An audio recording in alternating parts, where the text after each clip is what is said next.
The Secret Warriors take the fight to Hydra. Gideon Malik sees the error of his ways, and someone on the team is working for the other side. Man, I love the back half of these seasons.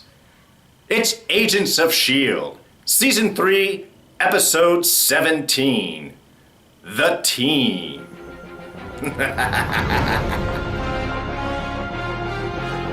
Alright, spoilers ahead, just so you've been warned. Another kick-butt episode of Agents of S.H.I.E.L.D. If there is anything that they have learned to do and do well, it is to accelerate through the back half of their seasons. Really, once they get that setup going, it is just non-stop. Quality episodes, really not a lot of filler, just stuff going on, and a lot of surprises they keep throwing at us. So let's dive in with the very beginning as Lincoln and Daisy bring together the Secret Warriors in a very kind of classic, spy superhero feeling as everybody's out doing their thing, and Joey's on a date and Elena is catching the bus to go see someone, and then the super spy watches go off with the S.H.I.E.L.D. logo. And, oh my God, it's time to go. And they're just looking up at the sky, waiting for the plane to pick them up. Really very cool. A lot of ground to cover for one Quinjet, while the rest of the team is sort of stuck in the Hydra base on the plane. But, that's okay. Anyway, just a really kind of fun opening bit. The only kind of little tweak is, Joey and Elena's never skydived before, so probably skydiving into a combat zone the first time you've ever done it, not so much a good idea. I did go skydiving once. There were several hours of instruction beforehand, mostly learning how to do this when you're falling through the sky, and when you did jump out, there was a guy on either side to make sure you didn't start flipping and falling and everything. But again, superhero show. These guys can dive right into it. I'm really okay with it. A little cheesy, but still fun. Then we had the raid into the actual Hydra base. Kind of fun to see that Gira had landed the plane and then just jumped out because it was full of agents, and the Hydra team went in. So you've got little battles going on between the S.H.I.E.L.D. team and the Hydra incursion, and they locked themselves up in a little room. Just kind of fun that the team isn't just out, but are actually fighting back. And then we have the actual, again, incursion of the base from the Secret Warriors. And really just great seeing the manifestation of their powers. Lincoln really kind of grabbing me with the way that he is able to manipulate those electrical arcs to pick people up and throw them and jab them. And I think there's a lot of really fun, great combat potential there with his powers if they're able to really develop that character. If Lincoln is really able to stick around for a while and grow in that, I think they could do some really exciting fight sequences the way that they've been developing his powers. Anyway, we had Joey and Elena having their little bonding moment, talking about what they were doing as their incursion in the base. Just fun little banter back and forth. Great sequences of powers to see, and I think they've really chosen a great group of Inhumans to work together. The powers are not huge and flashy. Maybe Lincoln might be the most, but Joey's just melting metal's very easy to have the bullets after him. Yelena is super fast there and gone, so not a lot of special effects that have to be invested into these, and yet they're still able to come with very strong moments, very great, great teamwork, and great kind of excitement, new things that we get to see. And in that, of course, we also have Joey taking out Lucio, which was kind of unexpected. I mean, he really did step up in that moment. The minute he saw Lincoln go down, he grabbed that thing, hit around the corner, and stabbed him. I don't know if you caught the little, extra liquidy bit of sharpening that point there before he went into it, and then stopped him, and it was like a moment afterwards where he kind of realized what it was that he had done, and I think that's a good way of illustrating what you're doing in the moment when the adrenaline's rushing and you're just thinking of purpose and defense and being with my team, and then allowing after that has all happened to really sort of hit. And they continued to punch on that through the episode, that, hey, you know, Joey just went through something big. Maybe we need to pay attention to this. So I like not only that they had that moment for someone new making that big step, but continued it on through the episode as just little comments back and notations that this is really something that as a team should be addressed. But of course, the big thing with that is Lincoln grabbing Malik, pulling him on board, and then the ship getting away. Just beautifully done, a great quick sequence, and that gets us to the intelligence and the interrogation of Gideon Malik, who is not too happy with his situation now. I like the fact that now that he is in S.H.I.E.L.D.'s custody, it's kind of just he's thinking back like, hey, you know, I was a believer, and, you know, I was raised this way, and so I expected this to do, and this was a horrible, horrible mistake.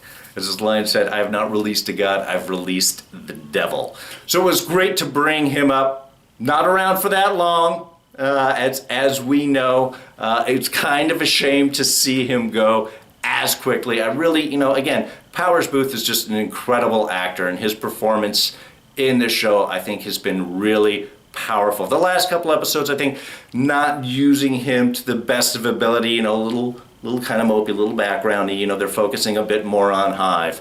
But if you're gonna take a character out, he did it well. I love how he said, you know, didn't expect his last dance to be with S.H.I.E.L.D. Very cute, very nice. Did get a little information. We will find out probably next week what extra information that he was able to convey to Coulson before his unexpected demise, which again, we'll get all to that in a minute.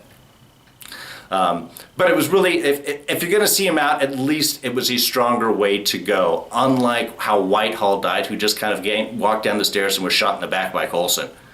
You know, kept expecting him to pop back up, some regeneration, and he was just down. At least Gideon really went out in kind of a bigger way, especially as we do the final flashback sequences where we see what actually had happened.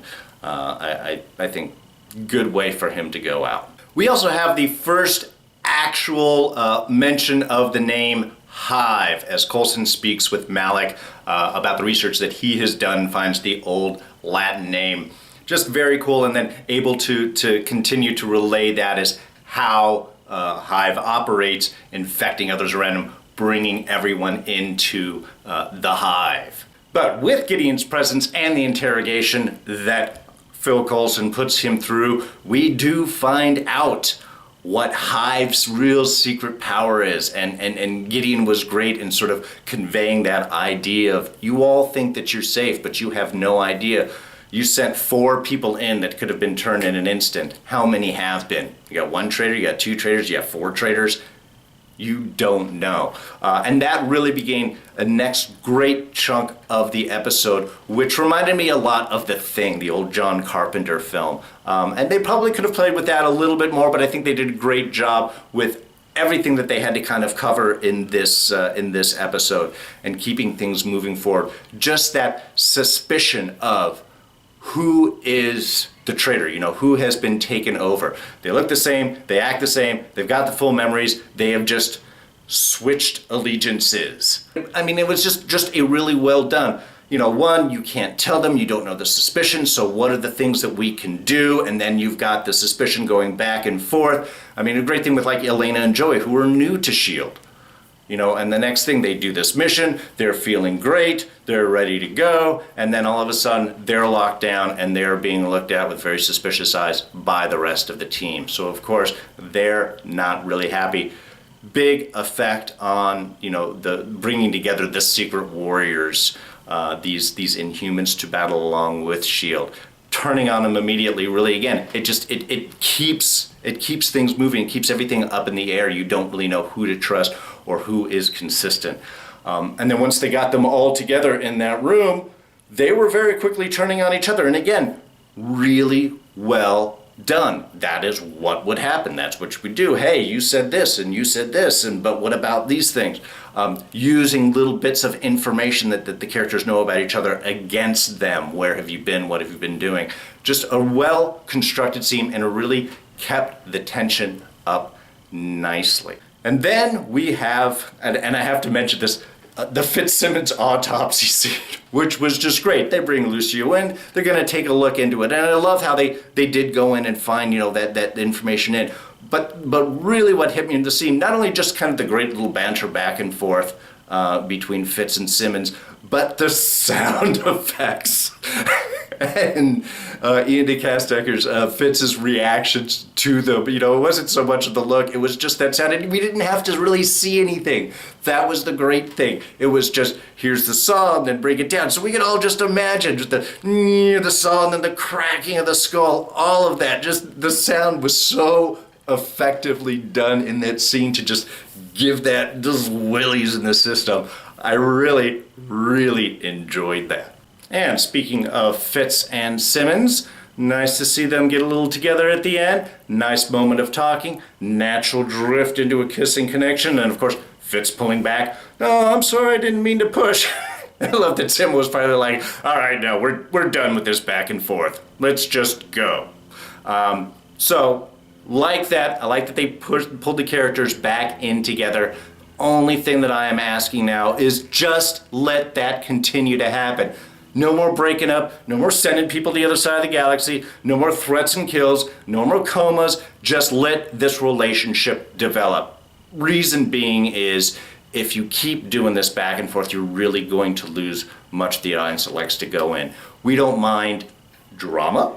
We don't mind character evolution. We don't mind challenges being thrown in, but don't tease, don't do back and forths with it. It's just, it wastes time with the characters. So much more that these two can be doing from a character standpoint, from everything else. If you're just throwing in roadblocks into the relationship, that all becomes what their characters are, and there's so much more that they could do. So I like the fact that they've done it. I like how they did it. Now let's just let them grow together, okay? At least for a while. Give it some time. No mess ups until way into next season at the very least. No killing Fitz, no killing Simmons, none of that. But the big reveal, and I thought this was done beautifully. And I like that they unexpected, because when the episode went on, they first mentioned, there was a traitor in the group. I was really hoping it wasn't Lincoln. Not so much that I like or don't like the character. I like Lincoln a lot, actually. But because it was so obvious, because he was the one that found Malik. And the last time we saw that room, Hive was in that room with Malik. So it was very easy to think that he had walked in when, "I've got Malik," and then turned and went, "Oh, there's Hive!" Ah! I thought that was I was really concerned that they would just fall into that very basic trope, and I love the fact that they mixed it up. I was thinking, it's probably Joey. Not as impactful a character. I mean, Lincoln's the main player. Yo-Yo Rodriguez is a classic Secret Warriors character, so, I mean, she's going to be sticking around for a while. So I figured, by deduction, it's probably Joey. He's going to be the one unexpected one. He went and he stabbed Lucio, which would be a perfect cover and outside of his character, so if he's motivated by Hive, all of this seemed to really play into it. And when Coulson came up, and I love that Daisy pulled them over and brought them into Big Room as kind of, and from a character standpoint, as Daisy, think that was really well. Hey, we need to be in control. We can't just run out. We need to find out who the answer is. And that when Coulson threw that at Lincoln and said, hey, this could have even been done along, the other day when we had, first run into him and you had said you had seen, Ward. I think that was nice. I actually thought that was a swerve. That was, hey, let's throw the blame over here at Lincoln, and then we'll turn it around and someone else will, do something to convince that it's them. But they went with that. Suspicion of Lincoln, and he was framed very nicely. Got the little orb in his bag. He is a little unstable, and that was used against him by the perpetrator, who of course was Daisy. Oh, so nicely done. I mean, what I like the fact you're going to have a little interaction with Brett Dalton and Chloe Bennett again, because they don't, Brett, because he's Hydra now, he doesn't actually get to work with people on the team anymore. I mean, just in an actual physical sense of shooting scenes and stuff. So I'm sure it's great that the two of them get to do some scenes and get to do some stuff together. That's fun.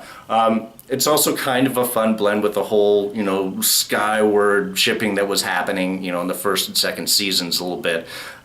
So now really kind of a different look at that. But mainly, they went all the way, which was awesome. They didn't just, hey, she did it and took the thing and ran off, just framed and disappeared. No, she framed Lincoln, got the orb, took all the Terrigen crystals, which is going to create things, because now we can create a lot more Inhumans, which will go and work with Hive. That's what I think the missile was way back with Watch Dogs. I'm thinking it's going to be a Terrigen bomb. That's my guess. Anyway, does all that and then just destroys the base, just walks out and just buries everyone and walks away. One, I think everybody quickly realizes who the actual traitor was because of all of that, because of the quakes. Sorry. But again, it goes all the way. It's not the small little let's grab and go. This is a huge, huge victory for Hydra. One, they're going to know where the Shield's secret base is, which is a big thing. Two, they're in the negative position. They've lost the orb, they've lost Terrigen crystals. How much damage the base has done. I mean, it looked like at the end they were being buried. They're all underneath, so they're going to have to dig themselves out in more ways than one. They have lost equipment, they have lost members, they have lost coordination, and there's lost a lot of trust. I mean, Coulson's got to go in and now try and regroup the Secret Warriors that they were just accusing of being traitors, and hopefully that's where Lincoln's going to step in as a little bit more of a leader. They had some nice conversations between Daisy and Lincoln when they had brought up, hey, you need to check on Joey. Oh, I totally missed it. Well, that can happen. I mean, it was just, this is good. We've seen Daisy grow up in more of a leadership position, and now we're starting to see Lincoln step up into those positions as well. Again, it's the challenges that the characters go through allow them to evolve. And I like Daisy's little conversation with Lincoln when we find out that she is the traitor. One trying to pull him in, using his weaknesses, using his mistakes against him. But really just the small little bit of her referring to herself as we. No, we care about you. Really just an indication of the Hive nature, that again, it's no longer an individual, but is really just one part of a larger group. So, next few weeks are going to be huge. All right, so we've got 2 more episodes before Civil War, and then there's 2 more episodes after that. It's 1 hour and then basically 2 hours. So if we count that all out, it's like 5 episodes left. So really just bearing down towards the finale, really setting up the stakes. How much of a crossover Civil War is going to have in all of this may not really be a lot. They've got a lot going on with S.H.I.E.L.D. as it is. So any additional stuff I think will be fun and will be interesting. But the shakeup that's going on right now I think is really going to be focused there, and we may not really see the after effects of Civil War in Agents of S.H.I.E.L.D. possibly until next season. Again, we have to wait because I haven't seen Civil War yet. I know several people out there have. That's why I can't touch the internet for the next couple of weeks.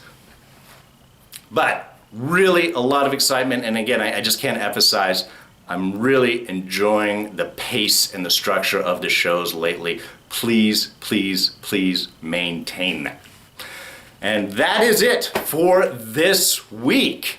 Please press like if you enjoyed this review. Comments in the section below, always appreciated. Hit the subscribe button. Come on back every week. lots of stuff going on, new reviews happening. We're going to start Game of Thrones next week. You'll be able to see that. Continuing on with Fear the Walking Dead, and of course, Agents of S.H.I.E.L.D. through the ending. We'll also be doing a Civil War review here as soon as it comes out. So, come on back, check out the things, let me know what you're thinking. Do you have any insights, any predictions of what you think's going on? Let's keep that dialogue going. I really appreciate it.